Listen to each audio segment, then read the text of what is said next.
Thanks for staying. And I do have Kweku Timing with me standing by on the other side of the studio. Kweku, the Eurobond Roadshow starts today. Of course, Wendy, if you are an investor, I would say, would you be looking at this direction? Of course, if successful and if we should be able to cash in from a lot of investment, cash that would be coming in, then definitely we'll be using some of this money to cushion the Ghana cedi. Obviously, it's a demand and supply basis. If we have a lot of foreign currencies coming into the country, it comes to cushion the cedi. And of course, we use the funds or proceeds to look at other developmental agenda like the Ghana Gas project and many others. So definitely we are on the road show to convince investors to look at Ghana when the bonds are offered. There's many more coming up in business shortly.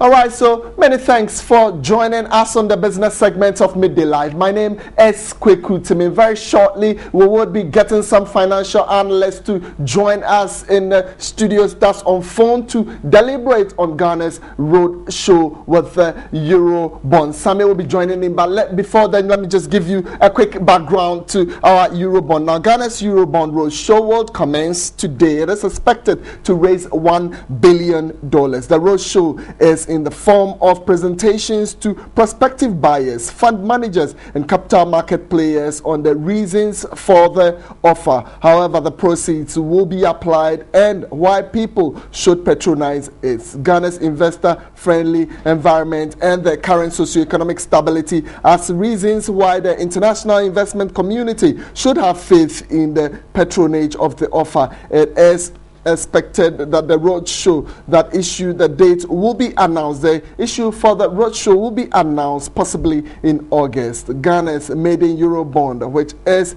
due to mature in 2017, was oversubscribed partly because of the country's strong economic outlook at the time. The same appetite could meet the present given the votes of confidence most international economic institutions have passed on the country. Well, very shortly, Sami Ampa, a research analyst with Gold Coast Securities, joins me to deliberate on this particular issue. Well, very good afternoon to you, Sami Ampa. Many thanks for joining us. I am sure you're well aware of the Eurobond and the euphoria around it. But Sami, first of all, let me take you a little bit back. Now, Ghana, as a middle-income country, we have a lot of things playing back at us. If you should look at inflation, of course, we've moved into double digits. Now, I'm saying this because of past events. You do remember that around the time that the previous euros were issued out, Ghana probably, with economic indicators, looked like we were in a single digit so long as inflation is concerned. Now, let me talk about other issues.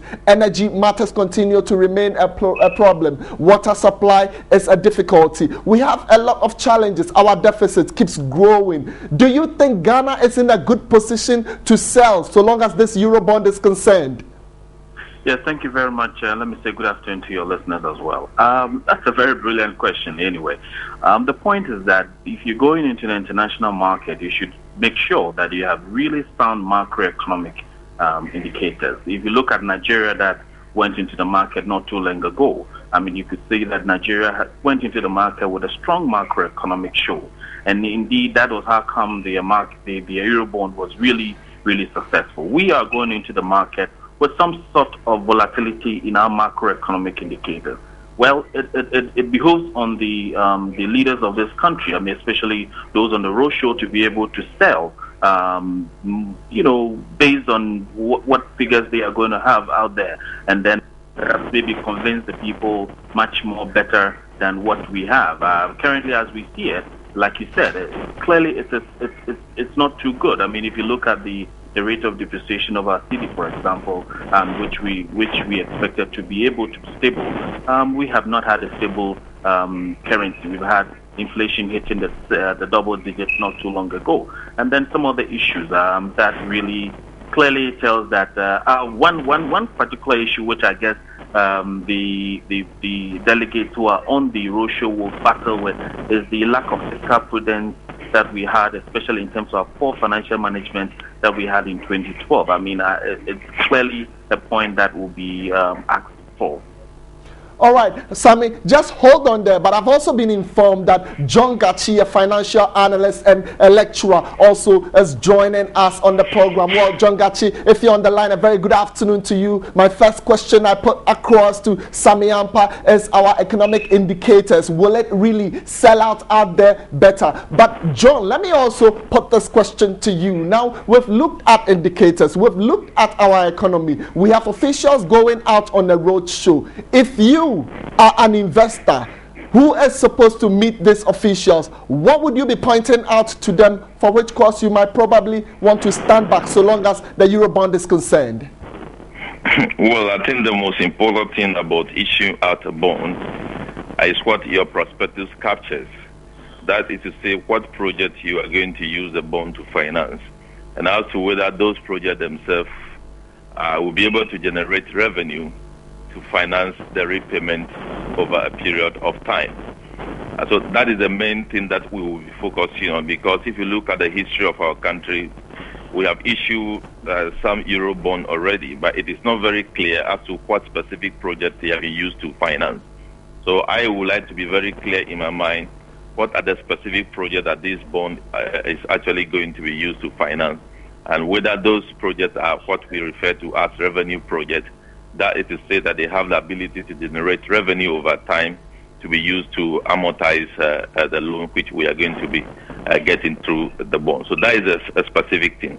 Then we need to look at whether the nation has the ability to raise money over a period of time to finance the bond.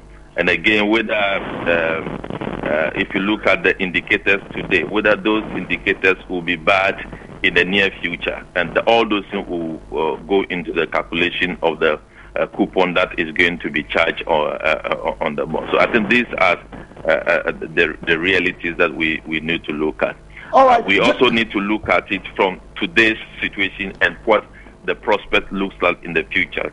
It is true that some of the economic indicators are not the best, but the question is, would they remain poor into the up to the time where the bond will be matured, especially if we expect that some investors will hold the bond to at least 1 year, 2 years, 3 years before they trade it off to another investor. So it is true that some of the indicators are not too good today, but I'm not clear sure that it will remain bad up to the next 1 year or 2 years. Very well. But gentlemen, that's to you, Sammy and John. I want to find out before you would go. Now, I'm concerned about Ghana's debt margin. It continues to increase. Now, as we look at maybe going for this Eurobond, 1 billion Ghana cedi, it only tells us that we're still going to widen our debt margin. Gentlemen, does this come as a concern to you? First with you, Sammy Ampa. Well, one of the reasons for the Eurobond is to refinance our maturing debt, domestic and foreign debt. I mean, to reduce the cost of borrowing as well as partial gradual redemption of the 2007 Eurobond on the face of relatively low global interest rates. But I believe that it shouldn't be so much of a worry in the sense that, like Mr. Gachi said, I mean, basically, if these bonds that are going to be raised are certainly going to, solve some of the problems that we have in terms of in fact, a huge infrastructure gap, and then also budgetary support. Basically, then it will bring back the economy back into fold, and then definitely it will solve much of our problems, so that whatever debt that we are accruing now can be able to be paid back in due course. John, do you fear for posterity? Do you fear for the future? Or you think, look, it's okay so long as we're looking at development for the Ghanaian economy? I do not think that there is any need to be very apprehensive about the bond because over the years, various stakeholders have cause to complain about why we go in for loan and that we do not see, on the other side of the balance sheet, we do not see assets. So now I believe that we are focusing on a situation where we go in for loan and we use it for the proper purpose. And if you look at our debt to GDP ratio, what they call the debt sustainability ratio, even though it's high, up to around 46.7%, it is very precarious. Complaining so much about what we should be focusing on right now is to see that Eurobond financing specific infrastructure situation that we have in the country. And if that is the case, then it means that the debt is not bad at all. It's not going to create any bad situation for us, so long as we keep on doing our oversight role as people of Ghana to ensure that the executive use the loan for the proper purpose. All right, gentlemen, at this point, I'll say a big thank you to all of you. If you need all those critical questions in business asked, then of course you should be joining TV3 Business. My name is Kweku Timin.